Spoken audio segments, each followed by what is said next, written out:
Hola, ¿qué tal? Muy buenas tardes con todos. Les damos la bienvenida al segundo ciclo virtual de Charlas Arqueológicas PUC, el cual es un evento organizado por estudiantes con el fin de abrir espacios de participación estudiantil en cuanto a la difusión de contenido académico. Sin embargo, queremos agradecer a la especialidad de Arqueología y a la Facultad de Letras y Ciencias Humanas por brindarnos este espacio, como lo es esta plataforma virtual para desarrollar este tipo de eventos, además de apoyarnos con la difusión de estos. Sin más que agregar, quiero darle la bienvenida a la doctora Margarita Díaz Andreu, quien es profesora de investigación y CREA y actualmente trabaja en la Universidad de Barcelona. Desde sus primeras publicaciones sobre el tema en los 90, en toda su producción ha prestado atención a la perspectiva de género e interesándose también por la historia de las mujeres en la arqueología. En la actualidad es la investigadora principal del proyecto Arqueólogas. Bienvenida, doctora Margarita. Muchas gracias y muchas gracias a vosotros y a vosotras por invitarme. Voy a compartir mi presentación, creo que ya la estáis viendo, que he titulado Las grandes olvidadas, las mujeres en la historia de la arqueología. Bueno, tendría que decir que gracias en especial a esta comisión organizadora, Alessandra Osiro, Nicole Laura y Héctor Barrera por la invitación.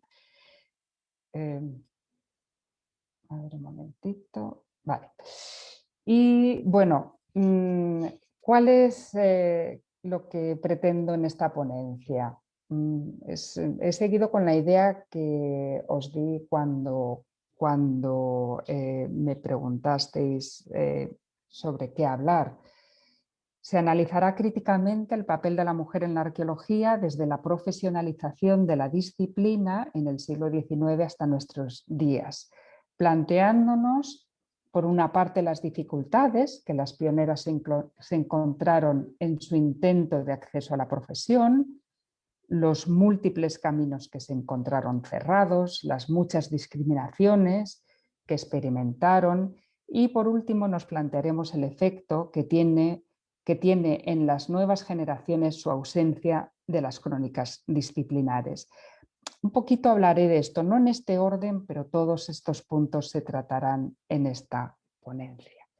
Y voy a poner el reloj para no pasarme de tiempo. Bueno, partimos de una ausencia de las mujeres en las historias de la arqueología. Y no hay excepciones. Si nos vamos a las historias, a las tradicionales, como Glenn Daniel, que supongo que no conoceréis porque casi no habla de América o nada, o Ignacio Bernal, la historia de la arqueología en México, o incluso obras mucho más actuales, faltan las mujeres. ¿Y por qué faltan las mujeres? Habría que preguntarse, ¿por qué faltan las mujeres? ¿Qué es lo que está pasando? ¿Dónde están ellas? ¿Dónde están estas mujeres? Bueno, sí que ha habido libros alternativos que han intentado encontrarlas y intentar encontrar las mujeres no solo en historia de la arqueología, sino también en un principio también fue una crítica, lo que empezó a pasar en los años 80, fue una crítica al tipo de arqueología y de cómo se estaba haciendo arqueología.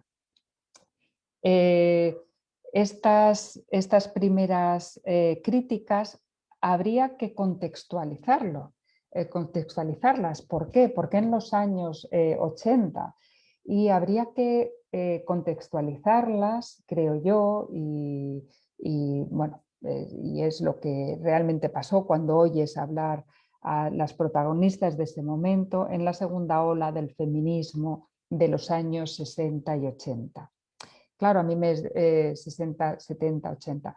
Me podéis decir, bueno, y si empezó en los 60, ¿por qué no? ¿Por qué no hay mujeres ya en los 60 que hayan empezado a hablar de estos temas. Y hay veces que las mujeres tienen que haber absorbido esto de pequeñas o en determinados momentos tú ves como las cosas que se han absorbido de pequeñas después empiezan a aplicarse en una determinada disciplina cuando estas mujeres que lo han absorbido de pequeñas llegan y se profesionalizan.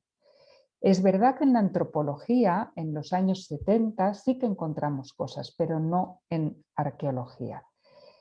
Y en arqueología lo que encontramos habíamos dicho que en los años 80 había habido estos libros sobre todo sobre la falta de mujeres en los estudios de arqueología, pero no en lo que era la historia de la arqueología. Es en los años 90 cuando se empiezan a buscar estas mujeres que hubo en arqueología y de las que las historias de la arqueología no hablan. He puesto aquí dos de los primeros libros en este tema. Yo en el año 91, ya en una reunión que se hizo, 91-92, que se hizo en España, sí que ya presenté una historia, porque yo me estaba dedicando a la historia de la arqueología y entonces me empecé a interesar por este tema. Pero como libros, es decir, artículos puede haber habido antes y por supuesto necrológicas y tal, claro que ha habido antes, pero como libros planteándose que, bueno, ¿qué pasa? ¿Dónde estaban ellas dentro de nuestra historia disciplinar? Fueron ya en los 90.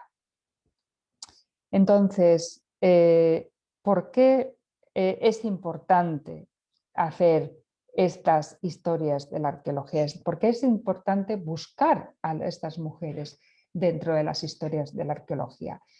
Bueno, primero porque tener referentes, lo que en inglés le llaman el role model, ¿vale? Es importante porque si tú ves un ejemplo, alguien que ya lo ha conseguido, te es más fácil conseguirlo a ti. Y después, porque para comprender también el tipo de arqueología que hemos heredado, el tipo de arqueología que nos enseñan, que vemos incluso en las imágenes que son más de cara al público, no necesariamente ni siquiera hecha por arqueólogos, como esta que he puesto aquí, que pues no sé, creo que he puesto pasado peruano o algo así en la web, ¿no? Y entonces me ha salido esa imagen. Y esa imagen, lo que veis en la esquina de la izquierda, es un hombre, no es una mujer. Es el hombre como pretendidamente neutral, reflejando también a la mujer. O sea que nos imaginamos el pasado también de forma masculina. Las mujeres quedan silenciadas, no solamente dentro de la historia de la arqueología, sino también en nuestra visión del pasado.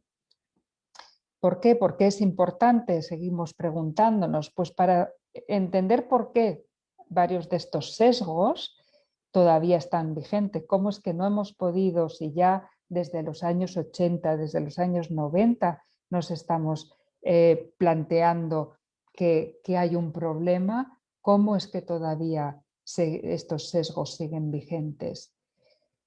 Después, pues para aprender cómo otras mujeres lograron superar los obstáculos o saber de todas las que no lo lograron, un poco saber nuestra historia disciplinar de una manera más completa.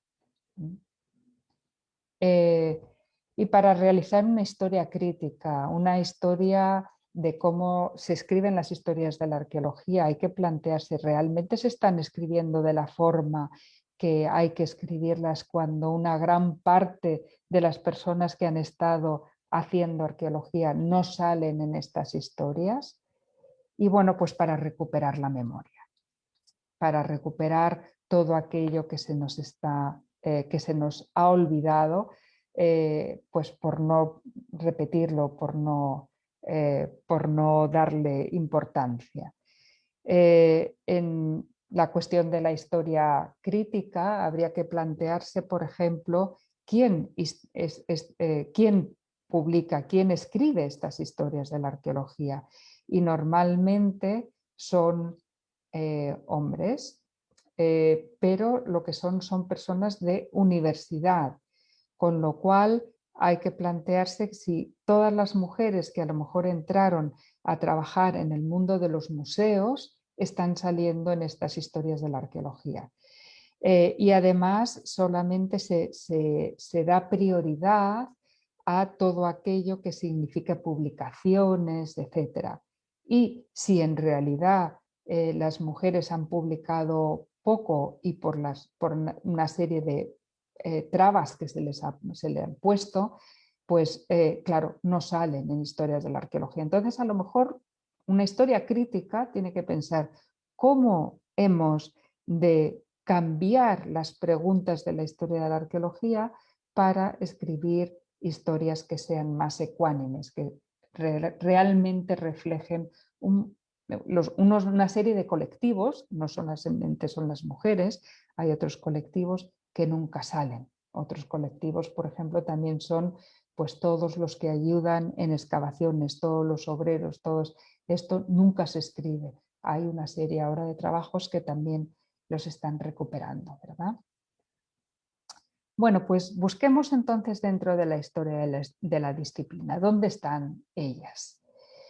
Si nos vamos al siglo XIX, pues vemos cómo tenemos una serie de mujeres ya en el siglo XIX, por ejemplo, pues una señora Belzoni, que ni siquiera sabemos cómo era, porque todas las imágenes que yo he podido encontrar son de él. O tenemos a una mujer, Amelia Edwards, que escribió bastante sobre arqueología en Egipto, hizo varios viajes y después una señora que heredó un dinero y terminó subvencionando la cátedra de egiptología de la Universidad del Instituto de Arqueología de la Universidad de Londres. O una mujer, la señora Belzoni era escocesa, me parece, o si no británica, Amelia, aunque su marido era italiano, Amelia Edwards era británica, Jeanne de la Foix es francesa, es una mujer que, como veis, se viste de hombre en ocasiones, no siempre, y se casa, está casada y viaja con su marido por Persia, España, Marruecos y escribe. El que escribe sobre todo es su marido, pero ella también escribe parte de las cosas que están investigando. O Johanna Mestorf, que es una señora alemana que primero aprende danés y entonces es la que traduce los libros sobre lo que va a ser el sistema de las tres edades de la piedra, la edad de la piedra, la edad del bronce, la edad del hierro. Esto es lo que ella traduce al alemán. Después, cuando vuelve a Alemania, empieza a trabajar en un museo y termina trabajando y siendo directora de un museo. Y es la primera mujer profesional que yo haya encontrado dentro de la historia de la arqueología. Entonces, bueno, si vemos estas mujeres, pues ¿cuál es la procedencia? Pues la procedencia es toda de países que entonces en el siglo XIX son países imperiales. El italiano no trabaja para Italia, trabaja para el cónsul inglés, me parece que es. Es decir, que son mujeres de clase media alta, eh, cuyo estado civil, en algún caso como el de Jeanne de la Foix o la señora Belzoni, están casadas, pero si no se quedan solteras, pero si son casadas sin hijos. Algunas de ellas deciden vestirse de hombre, es una cuestión que es relativamente frecuente. y esto ya encontramos muy a final de siglo o en el último cuarto de siglo las primeras profesionales. Pero tienen impedimentos ellas y las que les siguen. Aunque estas primeras, en algún caso, o de las primeras mujeres, algunas se cuelan en universidades e inmediatamente se hacen leyes para prohibirles estudiar. Y normalmente solo en el siglo XX cuando se les vuelva a permitir a las mujeres entrar en las universidades. Su estatus legal es dependiente primero del padre y después del marido, o si no de algún familiar masculino. Hay ciertos trabajos cerrados para ellas, por ejemplo, hay en países donde no se les permite o donde se les impide, como vamos a ver después, trabajar en universidades, espacios cerrados para ellas, por ejemplo, para las británicas es muy difícil, sobre todo las inglesas, cuando la vida social pasa mucho en estos clubs, ¿no?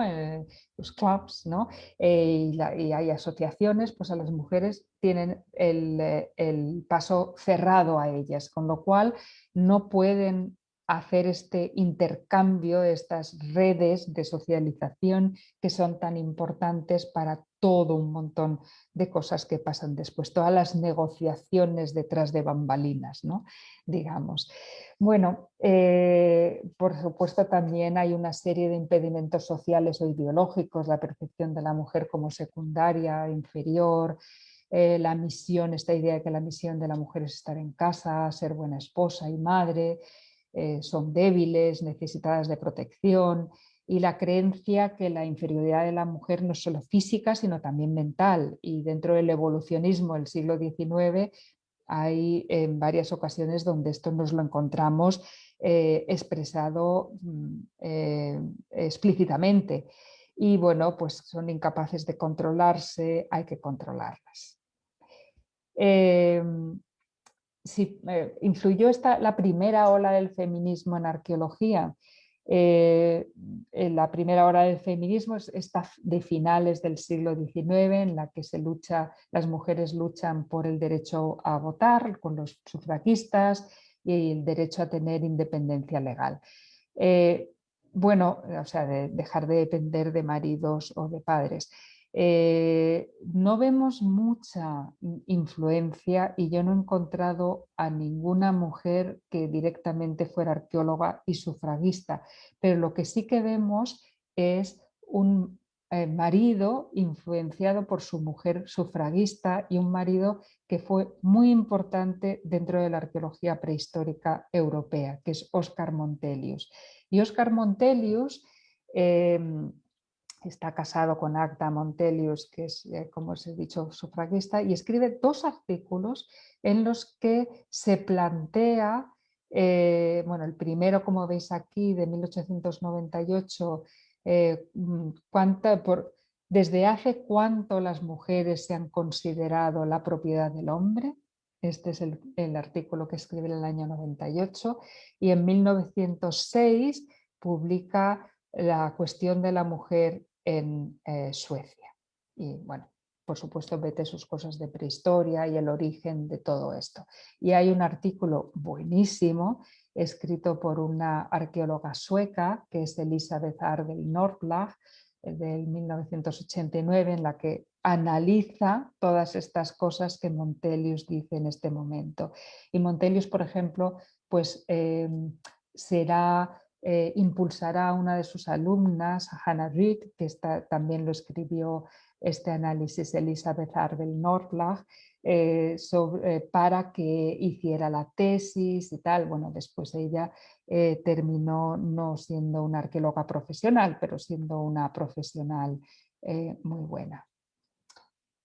Bueno, volvamos a estas protagonistas de las que hablaba antes. ¿Influyeron en otras? Y yo diría, pues no. ¿Y por qué no? Pues porque no crearon escuela, porque no tuvieron discípulos, porque realmente lo que tenemos que ver es el papel fundamental de las universidades para que haya una transmisión del conocimiento.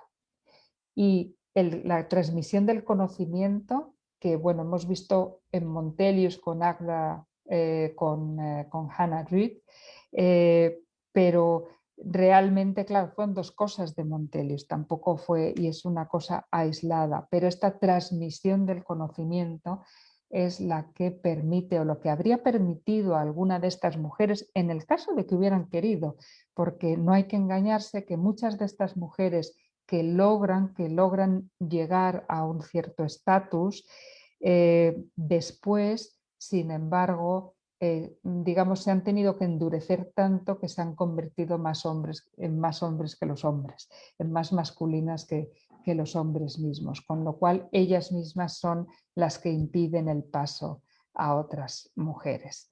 O sea que no hay que ser, digamos, inocente en lo que logran, en la mentalidad de estas mujeres pioneras. Algunas pueden tener una visión amplia, otras serán, bueno, peor incluso que sus colegas masculinos. Bueno, esto ha sido muy rápido, claro, la arqueología en el siglo XIX se está profesionalizando, está empezando, pero cuando realmente se profesionaliza de una manera más estable será en el siglo XX. Y lo que vemos es que es en este momento, por ejemplo, y esto es en el caso de España, en el caso español,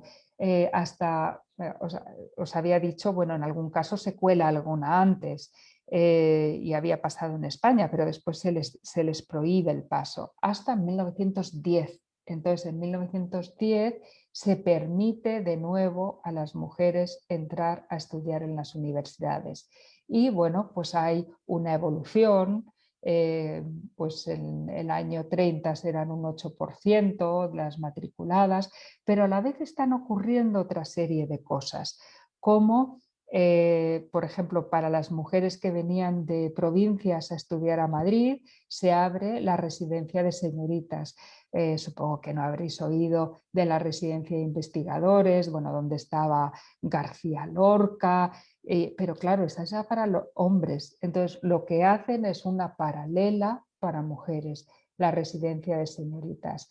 Y también hay un colegio, una escuela para niñas, que es el Instituto Escuela, donde también se les está enseñando a las niñas, a todo tipo de niñas, también pues a ser independientes. Y esto lo que yo he visto después haciendo análisis de historia de la arqueología es la influencia de este Instituto Escuela. Muchas de las mujeres que después empezaron a trabajar en arqueología, ellas o sus madres habían ido al Instituto Escuela.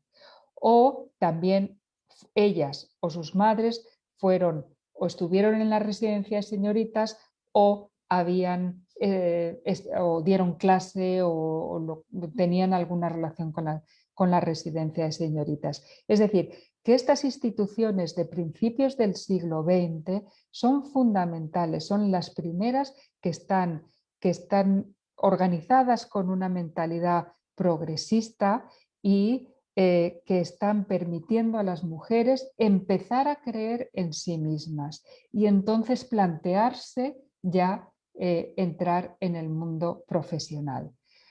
Bueno, aquí tengo eso en el año 23, una encuesta en la que ellas decían que no veían ya el matrimonio, un número importante que no veía el matrimonio como la única. Voy a intentar mover esto, no sé si lo pongo en medio, si lo pongo en medio me lo decís, que no sé hasta qué punto se influye, porque si no, yo no puedo tampoco leer lo que pongo aquí. Un 75% de las estudiantes ya no veían el matrimonio como su único objetivo. Bueno, la verdad es que después una cosa es que lo que digas como estudiante, después lo que hagas, ¿no? Pero por lo menos esto ya está indicando un cambio de mentalidad muy fuerte.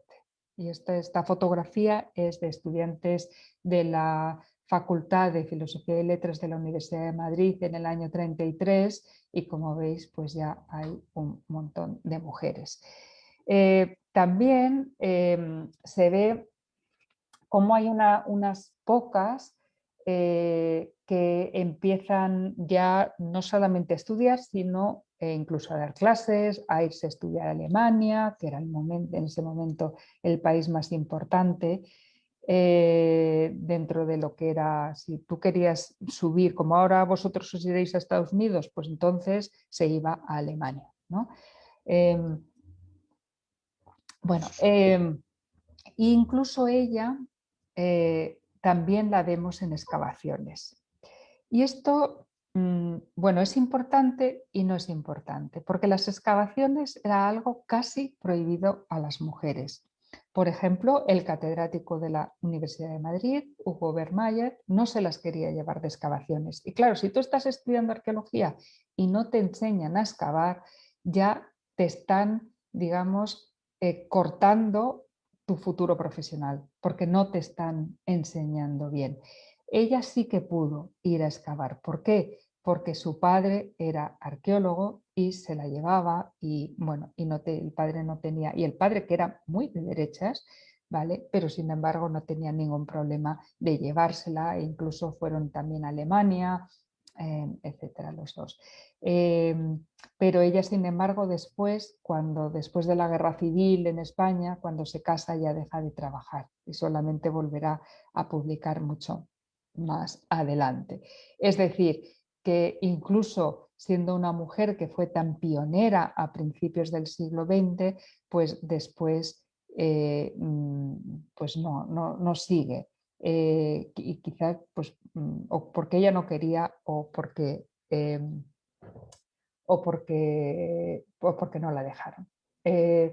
Pero hay una cuestión en España, y sigo en España y después ya dejaré España, porque claro, es el tema que me conozco más, y es el del crucero universitario por el Mediterráneo de 1933. Este es un crucero en el que se llevan a estudiantes de las universidades de Madrid y de Barcelona en un barco y dan la vuelta al Mediterráneo. Bueno, se llevan a chicas y a chicos. Estamos en el año 33, que es la Segunda República Española, en el momento en el que hay en el que hay muchas mujeres, hay ministras, bueno, pues esto se ve, este ejemplo, lo que nos indica es cómo cuando se apoya a las mujeres y se les da oportunidades, ellas responden.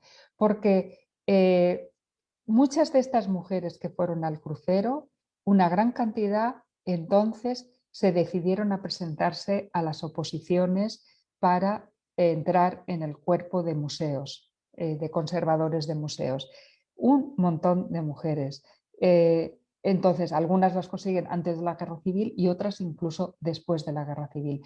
Pero es decir, en el momento que tú a las mujeres le dices, fíjate, te valoro tanto que te llevo a dar vueltas por todo el Mediterráneo y a enseñarte todos los sitios de Grecia, de Egipto. Bueno, pues esto es tal subidón para las mujeres que se creen capaces entonces de hacer cosas. Bueno, ¿dónde trabajan entonces? Pues en museos fundamentalmente y no en las universidades. Bueno, es verdad que hay menos puestos en las universidades, que hay muchos más en los museos, pero en las universidades sí que entrarán algunos hombres, pero mujeres, bueno, ya habíamos visto Encarnación Cabré, daba unas clasecitas y tal, pero realmente puestos importantes no. Eso está vedado todavía a las mujeres, pero el hueco donde ellas se encuentran es en museos. Y si vamos a la publicación de Joan Guero del 85 en Social Politics and the Woman at Home Ideology, pues este es lo que ella refleja, es que la arqueología tiene esta ideología abiertamente masculina, que los hombres son como los cowboys, ¿no? Los vaqueros, pero que el papel que se les deja a las mujeres en un principio es, pues eso, papeles escondidos, parecidos a los del hogar, o sea, limpiar, tener ordenadito el museo, tener limpias las piezas, clasificarlas, pero todo detrás de la puerta.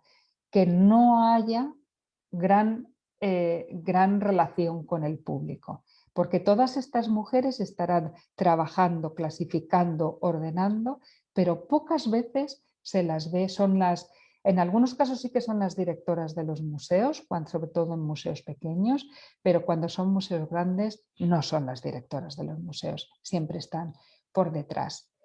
Bueno, y en Perú, a ver, vosotros sabéis mucho más que yo, ¿eh?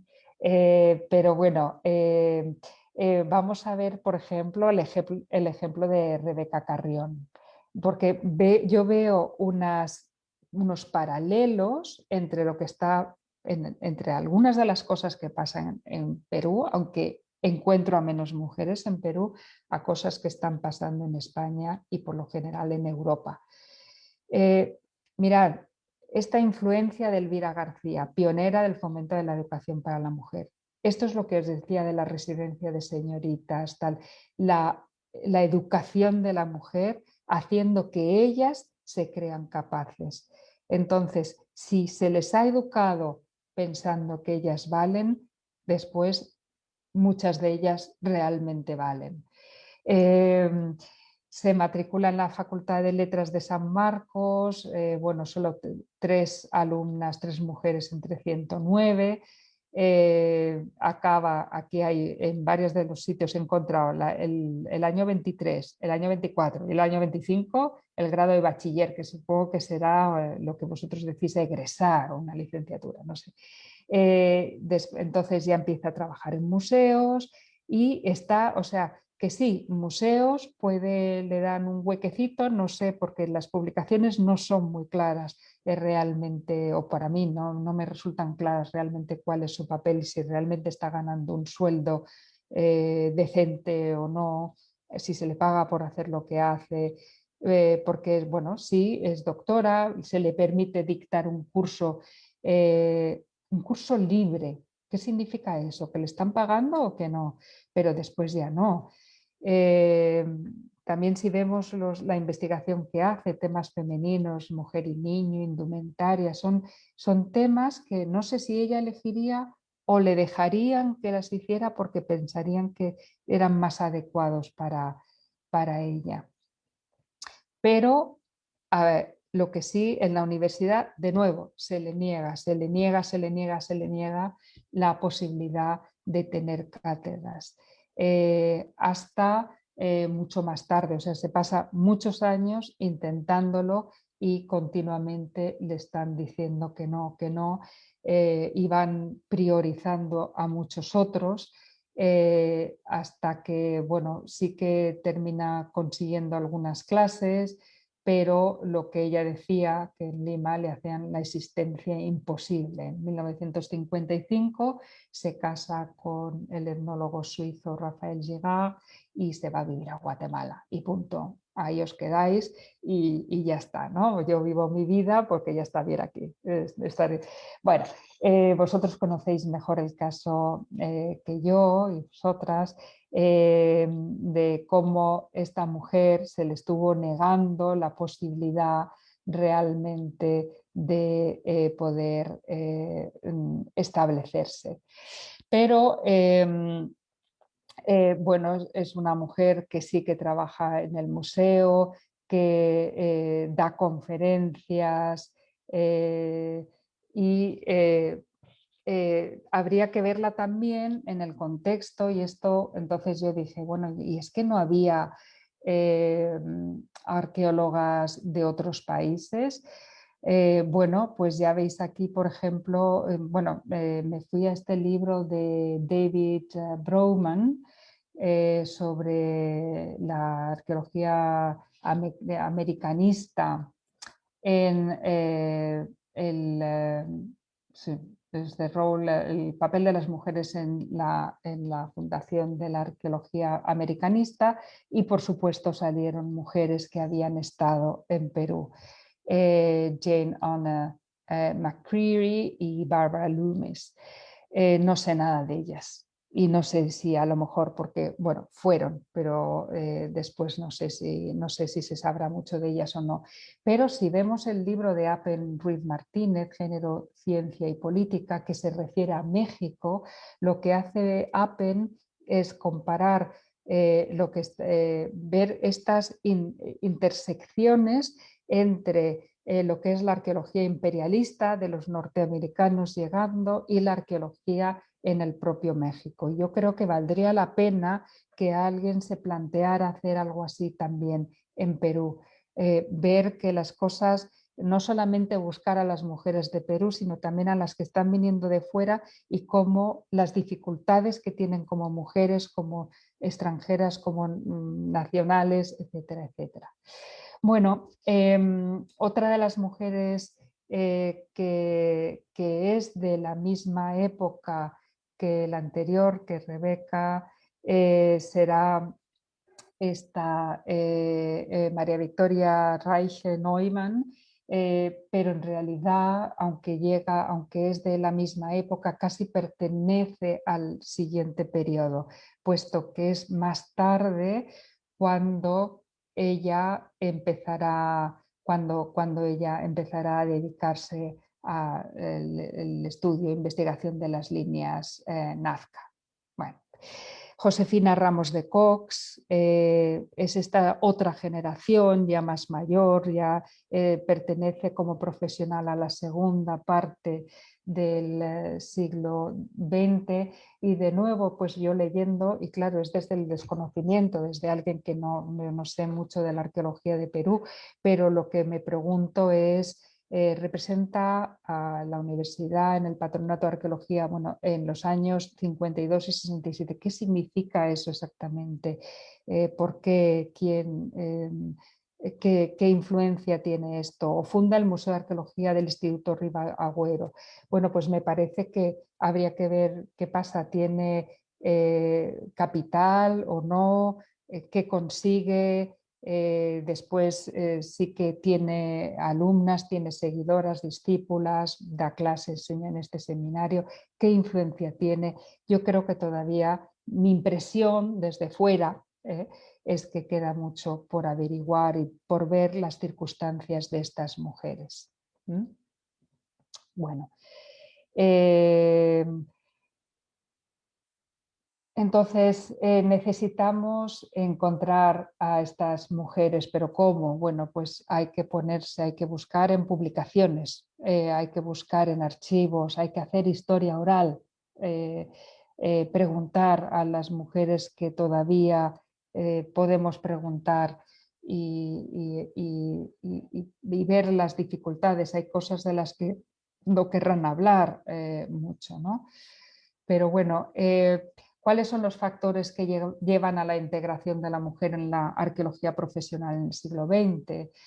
Bueno, pues en Europa y en Norteamérica vemos que las guerras mundiales, no mundiales, mundiales tienen una gran influencia, pero claro, no sé hasta qué punto eso, por ejemplo, en Latinoamérica puede influir. Las guerras mundiales, desde luego en Europa son importantísimas porque como los hombres se van a la guerra y además muchos de ellos mueren, en la Primera Guerra Mundial 6 millones de hombres mueren, pues muchas mujeres se quedan incluso solteras después.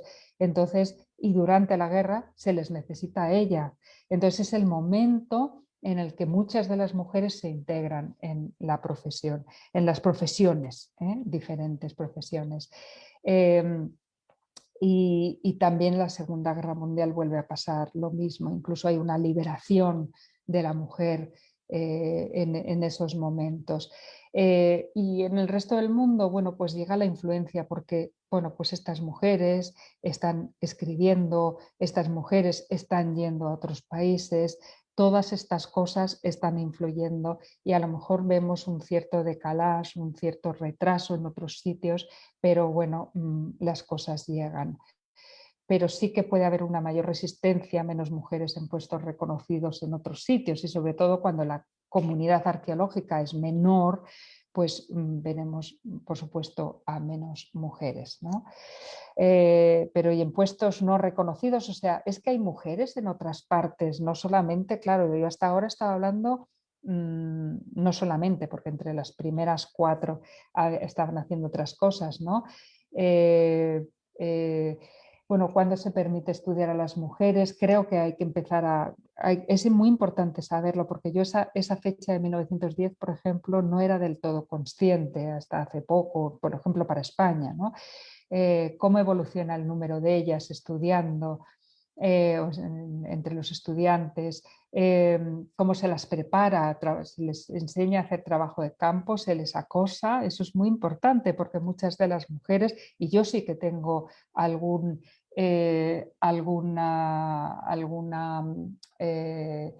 bueno, entrevistando a mujeres en los años 90, sí que me contaron algunas cosas, pero las mujeres no suelen hablar, sobre todo de cierta edad, no les gusta hablar de estas cosas y son cosas muy personales y por supuesto hay que respetarlo totalmente, pero el acoso, claro, claro que existía y existe ahora y está saliendo ahora muchísimo más, ¿no?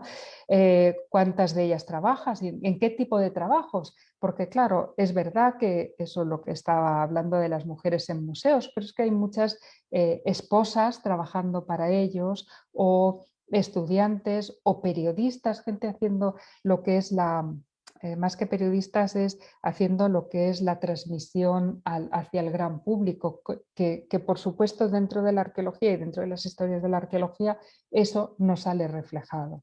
¿Quién está dedicándose a transmitir lo que se está produciendo en la universidad y casi en los museos al gran público? ¿Publican? Bueno, pues a lo mejor no publican porque si nunca se les anima, pues algunas mujeres lo harán, pero la gran mayoría no lo harán. ¿Pueden compatibilizar su vida profesional y laboral? Pues muchas de ellas no. Todas las que hemos tenido hijos y hemos trabajado sabemos lo difícil que es eso. Cuando no te ayudan, pues realmente no es fácil. Y más cuando la sociedad alrededor tuyo te está considerando como una mala madre por hacerlo, ¿no? Por estar trabajando. Y yo misma tengo ejemplos de eso. ¿eh? Eh, y bueno, y cómo toda esta historia pasada nos afecta ahora. Claro que nos afecta porque muchas de estas cosas se han heredado y porque uno piensa bueno, esta es la última generación, como yo pensé, y qué va, no es la última generación.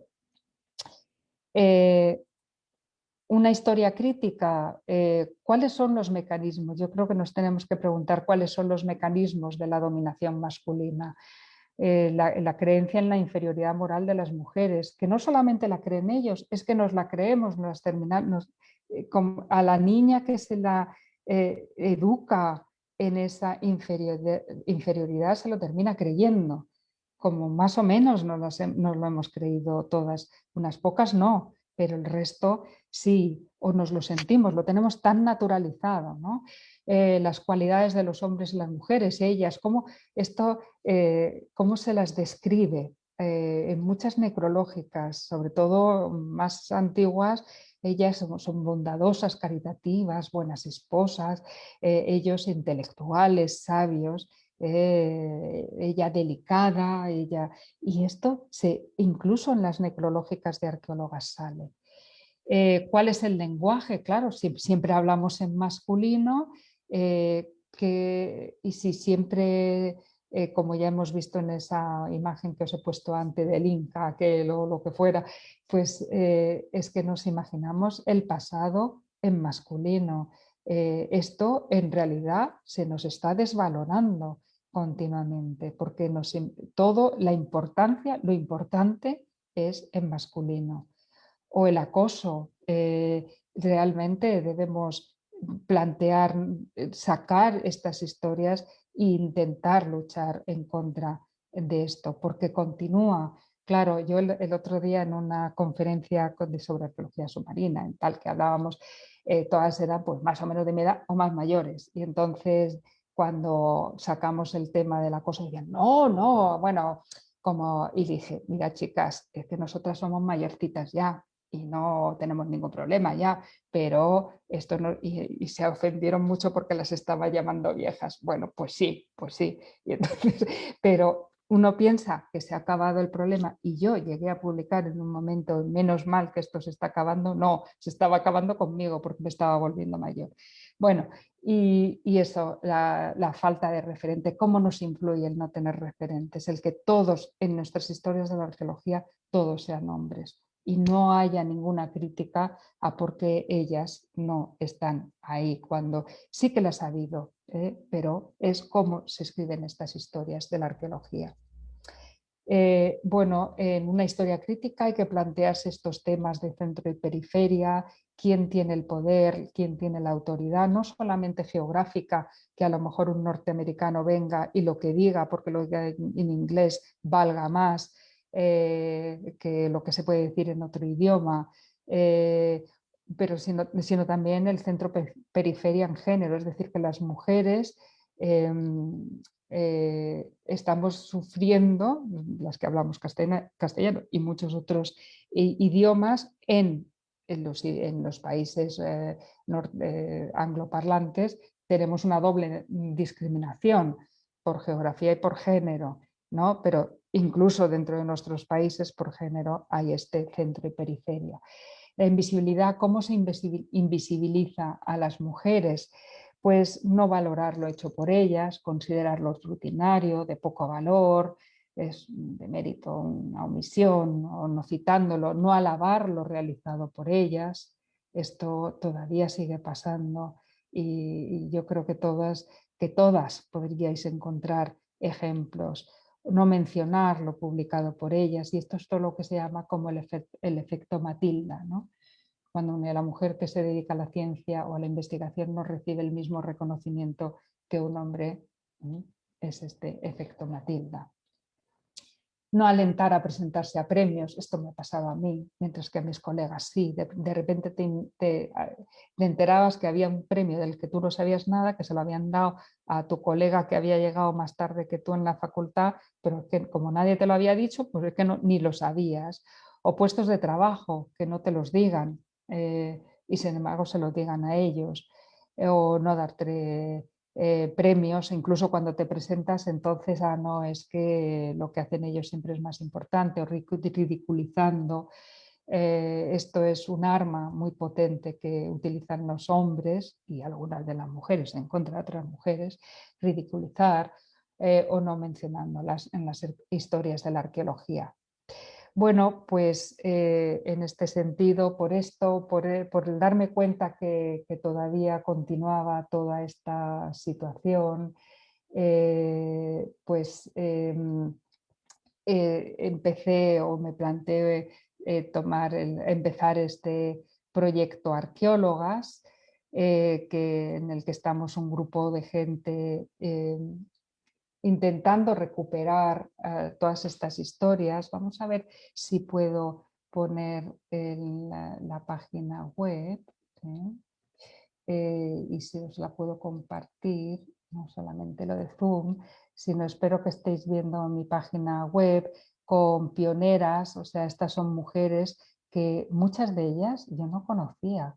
Y esto ha sido el trabajo de 6 meses de trabajo, de 6 meses, estamos al principio casi del proyecto, ¿vale? Y hemos empezado a sacar mujeres y mujeres que han nacido antes de 1950, ¿vale? Entonces, bueno, pues ya tenemos 75 dentro de la página web y tenemos otras tantas esperando, pero bueno, pues van saliendo más y la verdad que a mí me parece, estoy muy orgullosa de este tipo de esta actividad en concreto que estamos haciendo, ¿no? Porque me parece que vamos a visibilizar a todas estas mujeres que no salen dentro de las historias de la arqueología. Y bueno, solamente quería deciros que también no solamente somos un proyecto, el único proyecto que estamos haciendo, hay otros, por ejemplo, una cosa parecida, totalmente no estamos influidos las unas por las otras, la verdad se está haciendo en Australia y están escribiendo unas cosas estupendísimas, la verdad, están sacando a la luz un montón de biografías de mujeres que yo tampoco conocía, porque yo pensaba que la arqueología había sido toda de hombres en Australia hasta hace poco. Pues no, también hay un montón de mujeres. Y bueno, que si vais a la página web de arqueólogas, también podéis ver en Mediateca, bueno, tenemos primero aquí una serie de noticias que han salido en prensa, ¿no? Pero después tenéis aquí una serie de enlaces que podéis acceder a otras páginas que conocemos de proyectos semejantes, ¿no? En otras partes en España y también en otras partes del mundo. Bueno, a ver, voy a volver a mi presentación. A ver, no es esta. Y nada, pues termino con esto, no more Matildas, a ver si realmente lo conseguimos. Muchas gracias. Muy bien, muy buena tarde, estimada doctora Margarita. Muchas gracias, agradecerle por esta tan entretenida y interesantísima cátedra que nos ha brindado esta noche. Recordarle a nuestro público que tenemos algunos minutos para responder preguntas. Pueden dejar sus consultas en la caja de comentarios de Facebook o directamente en el chat de Zoom. Bueno, antes de... Vamos a ver, antes de esperar a que nos lleguen las preguntas generadas por nuestro público, me gustaría dar una especie de comentario sobre la charla. Ha sido muy interesante la exposición. Gracias, le agradezco esta tarde por habernos administrado un contexto histórico-cultural de la participación femenina en actividades de la ciencia, las artes y en los espacios universitarios, sobre todo hacia nuestra especialidad profesional, lo cual es la arqueología como tal. Tengo algunos comentarios que me gustaría expresar. Como estudiante activa, estudiante de arqueología y como mujer que ha participado en la práctica, no solo en temas de nuestra profesión, vinculadas a la profesión, sino a nivel como experiencia general, como mujer. De manera muy reflexiva, es muy cierto e importante dirigirnos tiempo atrás para ver cómo era la situación que enfrentaron nuestras antecesoras y parientes femeninas a lo largo del mundo. En nuestra realidad local, sin embargo, en el Perú la situación no fue tomada de manera distinta, como podemos, de repente, algunos de los que nos visualizan y estudiantes, amigas, pueden dar testimonio a ello. Pero gracias a la apertura de la participación femenina en la educación, gracias a esto, que se genera en las universidades, en las aulas, en los colegios, con el derecho al voto y a acceder a diferentes medios, creo que las circunstancias por las que pasaron nuestras mujeres, ya sean nuestras bisabuelas, abuelas, madres, ha ido trabajándose de mejor manera con el paso del tiempo. Aunque en algunas especialidades, más que en otras, se cuestiona aún la igual importancia de ejercer la profesión por parte del género femenino. Aún presentamos limitaciones, ¿no? Que al compararlas con el siglo pasado han ido mejorando. Esto se puede ver en la resistencia de las chicas de ahora, activistas que participan en espacios académicos, estudiantes como tal, porque también somos activistas en lo académico, sociales y culturales. Considero que este problema en el Perú tiene un arraigo que va de la mano con el machismo, que eso también es una reacción frente al tener un sentimiento de miedo a la competencia hacia la otra persona, hacia el otro género en este caso, justificándose estas acciones de manera tanto hirientes, discriminatorias y en muchos casos indignantes. De repente, y no he sido ajena a esto, y también me he visto envuelta en estas situaciones, en donde se ha buscado invisibilizar a la participación de las mujeres en muchos temas que son igual de competentes para todos. Es decir, nosotros tenemos la misma capacidad intelectual, el esfuerzo, entre otras cosas. Considero que en la actualidad, en estos tiempos modernos, estos temas han ido decreciendo, mas no se han curado como tal. Pero estas actitudes se deben de repensar en una posición más crítica. Eso es no solo privarse en solo culpar, ¿no?, al otro género, hacer sentir mal al otro, o tener actitudes separatistas, de odio, culpativas, cosas así. Son actitudes que considero yo, por experiencia personal, que vienen de la educación brindada en nuestro hogar, en nuestras familias, dentro. Ahí surge una pregunta, ¿no? Ahí deberíamos de preguntarnos ahora, ¿cómo es que nos educamos? ¿Cómo es que nuestras madres, nuestros padres dan sentimientos de eh, cómo ven la realidad en el mundo, cómo nos educan? Si la misma manera equitativa de los hijos en que puedan ir a estudiar, en que puedan tomar algunas acciones, participar en algunos eventos, poder leer, poder pintar, poder desarrollarse como tal eh, a nivel general. En qué cosa creen que es lo correcto, qué es lo incorrecto, si tu hermana debe de participar también, si usa este tipo de ropa, si este tipo de ropa no, si la profesión es solamente vinculada para hombres o solamente para mujeres, como se ve en el caso de, por ejemplo, en la especialidad de conservación, son muchas las mujeres que apoyan a la arqueología y son todas mujeres, o cuando se busca hacer bioarqueología, también son muchas más mujeres que están involucradas. Entonces, frente a este cierre de oportunidades que se le da a muchas mujeres, que se va generando desde niñas, ¿no? Incluso puedo comentar que, como experiencia personal, mi madre me cuenta de que mi abuelo le negó la educación por ser mujer simplemente. Y mi abuelo era quechua hablante, nunca asistió a la universidad o nunca terminó el colegio, son de Apurímac. Entonces, pero frente a esa ignorancia que no culpabiliza por ser hombre o porque prácticamente fue una persona que perdió a sus padres de niño y tuvo que cuidar a sus hermanos, a sus muchos hermanos, no sabía cómo llevar a cabo una familia, cómo educarla. Pero no le prohibió, o sea, no le dijo, él le dijo sinceramente, no puedo educarte por esto y lo otro. Y mi madre entendió. Entonces buscó otras soluciones, se tuvo que ir a la capital de la mano de familiares o amigos de colegio, sus padres, que en esos tiempos sí tenían una mejor calidad económica para darles esas oportunidades. Entonces, frente a eso, mi mamá no se rindió.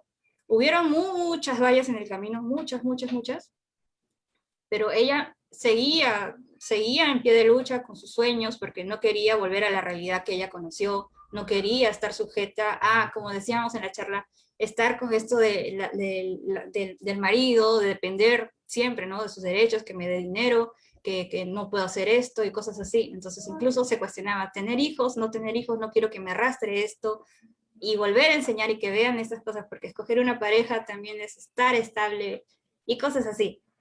Pero mi mamá le hizo frente a todas esas adversidades y se graduó en la universidad como contadora, y ella fue la única de todos sus hermanos varones, solo eran 2 mujeres y 6 varones, la única de todos los hermanos que al final de las finales estuvo con mi abuelo y lo ayudó, le dio su salud, o sea, mediante su profesión y el punche que le ponía en los negocios que ella también daba internamente, como un plus de su especialidad, darle una mejor calidad a mi abuelo, acá en la capital, y estuvo hasta las últimas. Mira, la cuestión es que, que puede haber mujeres muy fuertes y estas mujeres podrán superar los obstáculos. La cuestión es que no toda la gente es tan fuerte. Muchas de las mujeres realmente necesitan que les apoyen y muchos de los hombres también. Claro. Y entonces lo que yo estoy diciendo aquí es que mientras que a los hombres se les ayuda más, tampoco a todos los hombres, y mientras que a los hombres se tiende a ayudarles más, a las mujeres no, con lo cual, ¿qué mujeres salen adelante? Las que son fuertes, las que lo tienen clarísimo, bueno, y salen adelante si hay una serie de circunstancias que las apoyan, porque hay veces que las circunstancias ni siquiera te dejan, ¿no? Pero has mencionado una cosa muy interesante y es eso, cómo hay muchas mujeres en el mundo de la conservación, de la bioarqueología, y bueno, es cierto, es el mismo fenómeno que encontramos con los museos.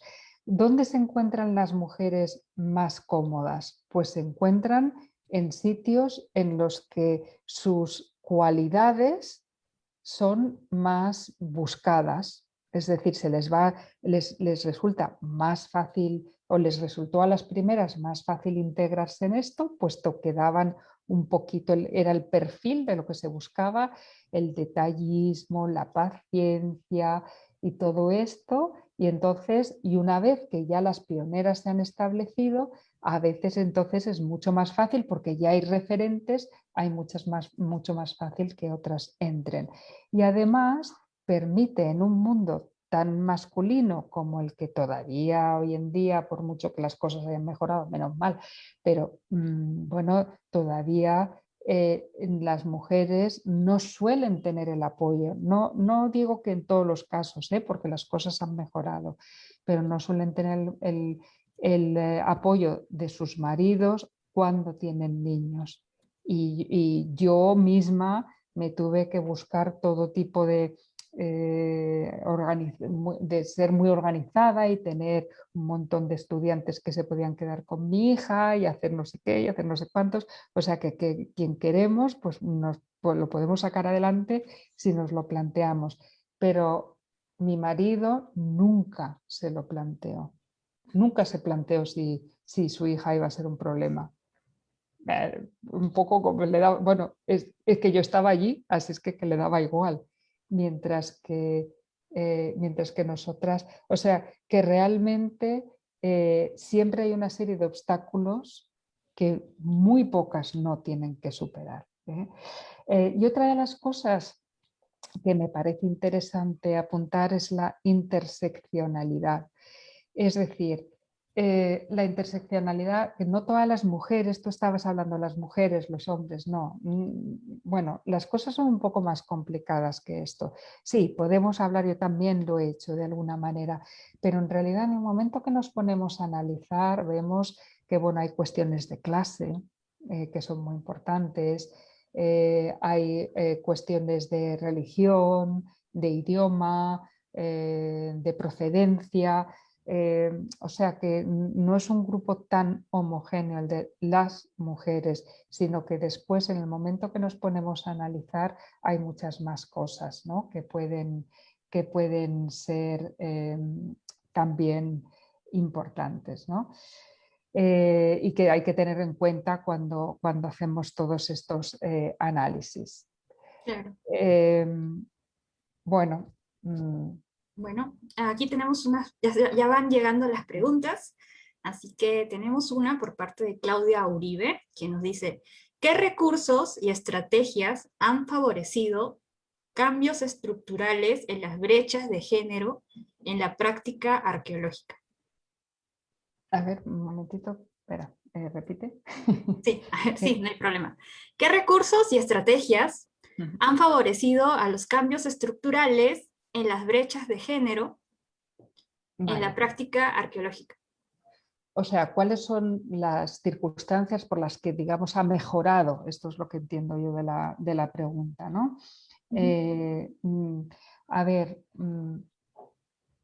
yo creo que todas estas... o sea, si yo pienso, por ejemplo, cuál es la situación cuando yo estudié, cuál es la situación ahora,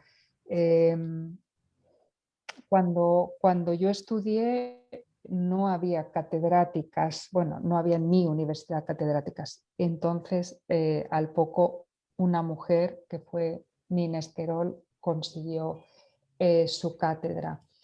El que estas cosas hayan ido pasando, digamos, esto es un proceso acumulativo. Cuando van pasando alguna de estas cosas, entonces las que vamos por detrás nos imaginamos, decimos, si ella lo ha conseguido, yo también lo podré conseguir. Y es un proceso acumulativo entonces. Y después las influencias externas, es decir, que si están ocurriendo cosas fuera, las lecturas que yo pude hacer en los años 80, 90, las conferencias que pude escuchar, después las clases que yo he dado, lo que han influido a otros también. Todo esto es acumulativo y va cambiando. Ahora también hay resistencias y hay veces que se va para atrás. Por ejemplo, el neoliberalismo que se está insertando dentro de las universidades y el hacer que las publicaciones, las evaluaciones de las publicaciones cuenten, etcétera, etcétera. Esto yo creo que, dado que la mujer, o ahora mismo, claro, las mujeres están, en el caso de España, se están empezando a, se hacen fijas o no se puede conseguir un trabajo fijo hasta, digamos, 40 y tantos años. Puedes hacer cosas antes, pero claro, y si quieres tener familia, no es tan fácil, no es tan fácil llevar las dos cosas a la vez si no tienes apoyo. Y entonces, cuando hay situaciones de estas, realmente se pueden ir cosas hacia atrás.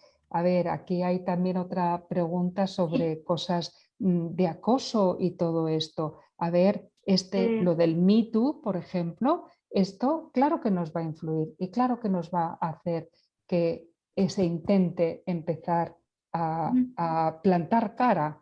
Oye, pues yo también lo sufrí y vamos, la que no lo haya sufrido como el 50%, creo que de los que estén aquí habrán sufrido de alguna mano que tienes que quitar de vez en cuando y tal. Y desde luego yo no tenía ningún problema decir, oye, una vez uno ahí tocando el culo y dice, oye, déjame de tocar el culo y seguimos hablando. A ver, por Sí, favor. incluso con ¿Cómo los se actores de atreven? piropos. Vamos a seguir en orden con las preguntas. A ver, Luis Condori Aguilar nos dice una pregunta más arqueológica. El hecho de que se hable de damas y señoras de élite en el pasado, ¿considera que tiene relación con la extracción de clase alta que históricamente caracteriza a las mujeres que pudieron acceder a la arqueología profesional?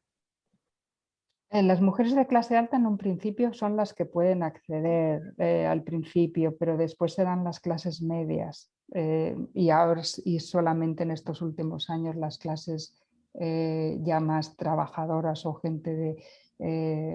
quiero decir que esto se ha ido ampliando a medida que va ampliándose el grupo de mujeres, ¿no? No sé si he contestado a la pregunta bien. Ya, aquí va una siguiente. A ver. No sé si estamos aquí. Vale. De Marcela Orier. A ver. Esta es su pregunta. Buenas tardes, gracias por la charla. Yo quisiera saber cuál es su opinión sobre la relación de la violencia de género y la violencia sexual a mujeres con la falta de presencia de arqueólogas en la historia de nuestra carrera. Bueno, Y evidente. asimismo, sigue la pregunta, disculpe, Sí, asimismo, sí, sí. ¿cuál es el rol de las universidades para evitar perder más estudiantes, ¿no? Arqueólogas que presentan ese tipo de agresiones sexuales? A ver, evidentemente, seguro que en más de alguna ocasión esto ha influido.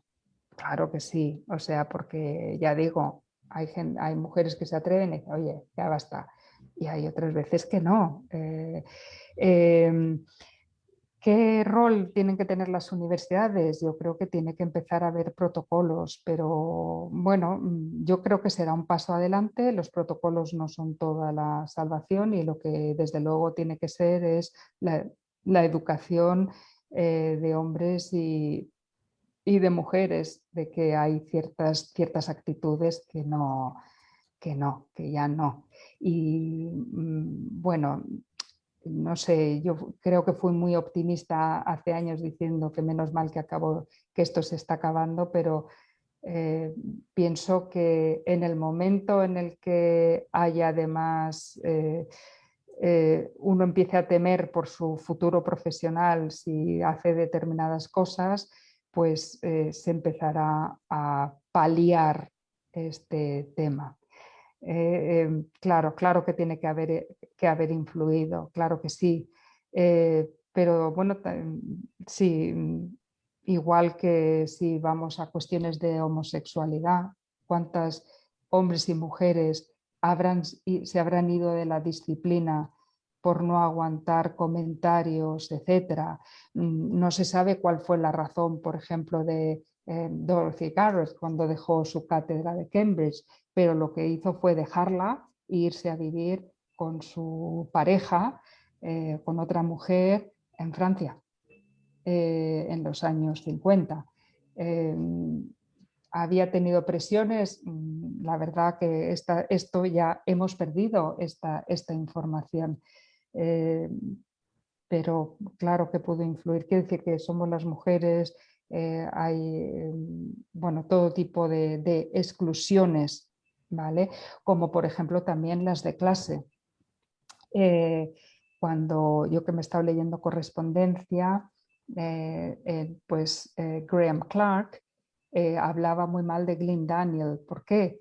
Primero porque Glenn Daniel también era homosexual, pero no era ese el problema. Es que Glenn Daniel era como de clase más baja y entonces pues eso no entraba. Y bueno, pues todas estas exclusiones y todas, que en este caso, por ejemplo, en el de Glenn Daniel, por mucho que estuviera casado, lo era, se relacionan y son todo, es la complejidad de las relaciones y de cómo se crean las relaciones sociales dentro de la arqueología y cómo influye esto, porque por supuesto Graham Clark se lo estaba contando a otro catedrático y bueno, pues Glenn Daniel pudo tener sus problemas por esto, porque estas cosas después influyen en que te inviten, que no te inviten, etcétera, etcétera.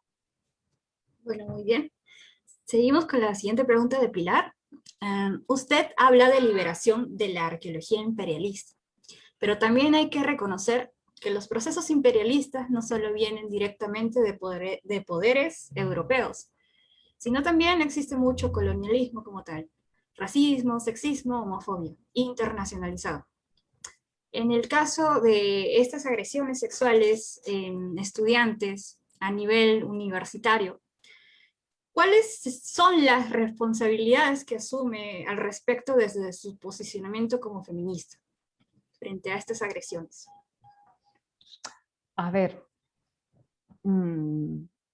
aquí hay muchas cosas diferentes en esta pregunta, ¿verdad? El imperialismo, la segregación, no sé qué. Bueno, primero yo he escrito sobre imperialismo y una de las cuestiones que también hablo es del colonialismo interno, como los mismos países, por ejemplo en Estados Unidos, en contra de sus nativos, y seguro que algo así se podría decir también en Perú, a lo mejor, no sé, conozco menos el caso.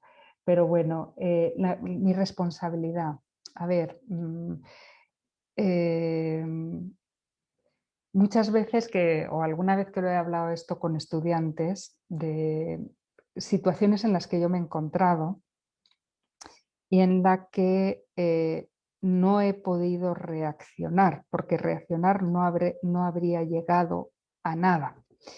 Siendo yo profesora de una universidad, estar viendo cómo un profesor estaba machacando a una pobre estudiante diciéndole unas barbaridades tremendas.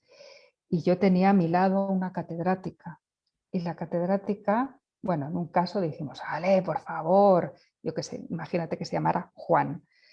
Juan, por favor, ya basta, ¿no? Pero el Juan el catedrático Juan, seguía machacando a la alumna, diciéndole unas barbaridades tremendas, ¿no?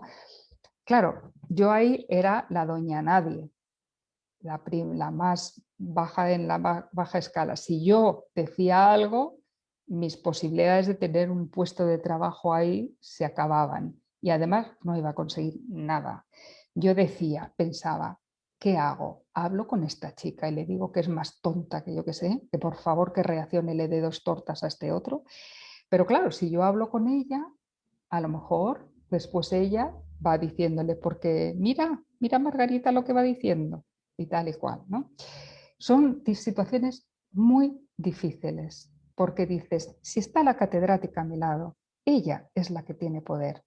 Entonces, ¿qué es lo que estoy haciendo yo ahora que ya he llegado a un cierto estatus? Ahora es cuando yo puedo empezar a hacer cosas. Entonces, ¿qué he hecho o qué estoy haciendo?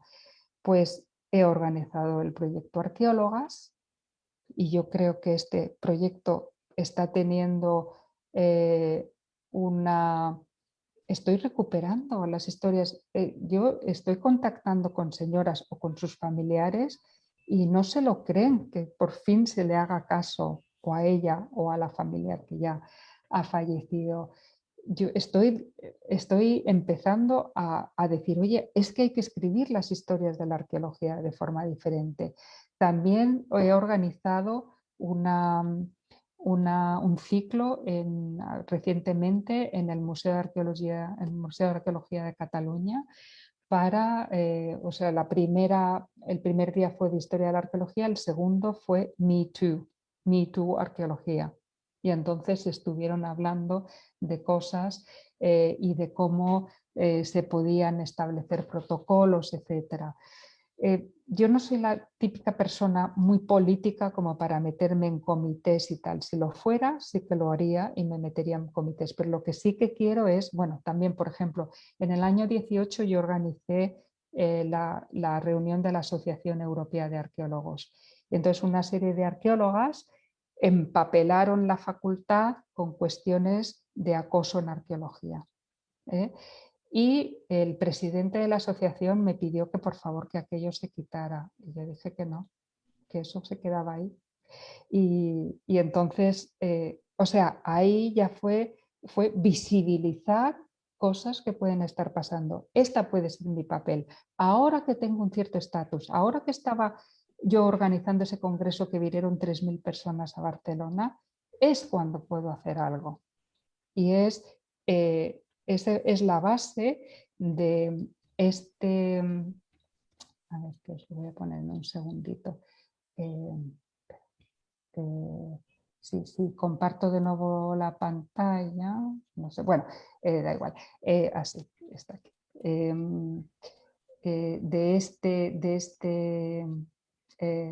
De esto que veis aquí de acoso en arqueología, de esa encuesta se hizo en el año 2018 para, lo de empapelar la facultad estuvo también en relación con eso, ¿no? Bueno, esto es lo que tenemos que hacer. Si intentas hacer cosas sin tener ningún poder, bueno, si te unes con otras puedes hacer cosas. Si uno solo no puede hacer nada o puede hacer muy poco, pero las mujeres que ya vayan teniendo ciertos puestos tenemos una responsabilidad. Y esto es lo que pienso, que tenemos una responsabilidad. E igual que a mí me influyeron, bueno, en arqueología norteamericana, pues que sea Alison Wiley o Margaret Conkey, o en Gran Bretaña Marie-Louise Sonsen, o en España, bueno, en España no sé qué me influyó porque sí que había un grupo aquí en Cataluña, pero yo no las conocía en un principio. Es importante que se hagan estas cosas y que cada uno intente poner su granito de arena. Exactamente, sí. Muchas gracias por eso.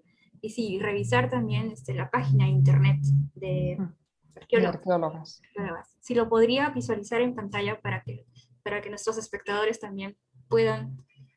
A ver, os la he puesto antes. Es que, bueno, yo supongo que estáis viendo mi pantalla cuando le doy a compartir. A ver, aquí está, ¿no? Es 3W, espero que la estéis viendo. ub.edu. Y arqueólogas, ¿no? Es no sé si lo veis. Bueno, si le doy aquí al logo, se pone la página principal, ¿vale? Y aquí podéis encontrar todas estas cosas. Y en Mediateca, ya digo, al final podéis encontrar un montón de enlaces a otras páginas semejantes. Y si conocéis más páginas, decírnoslas y las metemos ahí, ¿eh? Bueno, pues eso, es la página web de la Universidad de Barcelona y después arqueólogas. Así de fácil, ¿vale? Ahora, para terminar ya, tenemos dos últimas preguntas. No sé si empezar con la mía o la de nuestros asistentes, de nuestros participantes. A ver, Claudia Núñez nos pregunta, ¿consideras que el activismo feminista es necesario para que los cambios en los espacios académicos sean prácticos y no discursivos? ¿Cuál es el rol y posicionamiento que deberían tener las docentes que se reconocen como feministas frente a este tipo de denuncias? Bueno, yo me considero feminista, pero hay muchos tipos de feminismo y me alegraría que casi todos los hombres que están aquí también se consideren feministas, porque realmente feministas realmente no es una cosa de mujeres, es una cosa de justicia y ya está. ¿Eh? Eh, entonces, ¿es necesario el activismo feminista? Bueno, pues aquí habrá, cada cual opinará lo que quiera, pero yo pienso que claro que es necesario, pero de una manera ecuánime y normal, y yo qué sé, ¿no? Si te dedicas a tirar, yo qué sé, huevos a las ventanas, pues bueno, en algunos casos pues será importante, pero normalmente lo que conseguirás es todo lo contrario. Pero bueno, esto es una visión muy general. Pero como profesora, como docente, bueno, pues hay, pues esto, darle importancia a estos temas. Por supuesto, escuchar, por supuesto, proteger si hay casos de estos. Pero, por ejemplo, en cuestiones, si volvemos al tema del acoso, que no solamente es esto, es que de verdad que es mucho más amplio todo lo que es la cuestión de la mujer. Bueno, por supuesto, bueno, si es lo del acoso, yo no puedo estar dando consejo directamente porque yo no soy una especialista, pero sí que tengo que poner a las personas en contacto y lo que tendría que haber serían protocolos. Pero ya como docente, pues integrar el género dentro de la enseñanza como una cosa normal. O sea, eh, hablar de una manera de lo más neutra que se pueda. Es difícil, ¿eh? Porque es que el lenguaje lo tenemos aquí metido, pero eh, y dar oportunidades a las mujeres. Esto, y a veces os digo que como persona que llevo varios proyectos, a veces es difícil porque claro, muchas veces, bueno, es difícil, no es difícil, pero necesitas respuestas de las mujeres y muchas veces las mujeres están poco preparadas, entonces hay que intentarlas preparar, pero, pero bueno, Y uno comprende ciertas cosas después cuando llega a determinado punto. claro, Yo he tenido alumnas, a ver, he tenido también alumnos que han dejado la arqueología, pero he tenido alumnas que han dejado la arqueología para casarse y tener hijos. Es una opción personal. claro. A Ujú. ver, ¿qué voy a decir? No, es una opción personal. Claro, eso sí, sí comparto porque no todos pensamos igual. Si queremos ser madres, si estamos preparadas para tal, si es el momento en nuestras carreras, de repente deseamos llevar más cursos de especialización o tenemos otros proyectos, entonces es como lo consideramos y el apoyo que tenemos por parte de nuestra familia, padres, madres, hermanos y sobre todo nuestra pareja, ¿no? Y una última pregunta que sí me gustaría, que se divide en dos subpreguntas, es, yo he estado todo bacán con respecto al datear y ver para poder proteger a las estudiantes de arqueología, pero ¿qué sucede en la cancha como tal? O sea, en el área de excavación yo he notado que también hay presencia femenina por parte de los trabajadores que nos acompañan. Entonces, ¿por qué no se incluye, qué medidas se podrían tomar con respecto a estas mujeres que sí he visto en algunos proyectos en la costa sur, que sí se les da incluso participación, capacitación, pero son muy pocas las mujeres que se atreven a llevar este tipo de trabajos que tienen que cargar peso o hacer desgaste frente al ambiente, o si no, las ponen en el laboratorio porque piensan de que va a ser más tranquilo, cosas así. Entonces, ¿qué recursos se tendría en cuestión para poder protegerlas a ellas? Y la otra pregunta es, ¿por qué en las universidades? Yo creo que si usted considera que se deberían tocar temas sobre feminismo o temas sobre arqueología de género en las clases como tal, o integrarlas en la malla curricular, y Sí, pues, bueno, la última pregunta está clarísima. Sí, claro, claro, evidentemente, ¿no?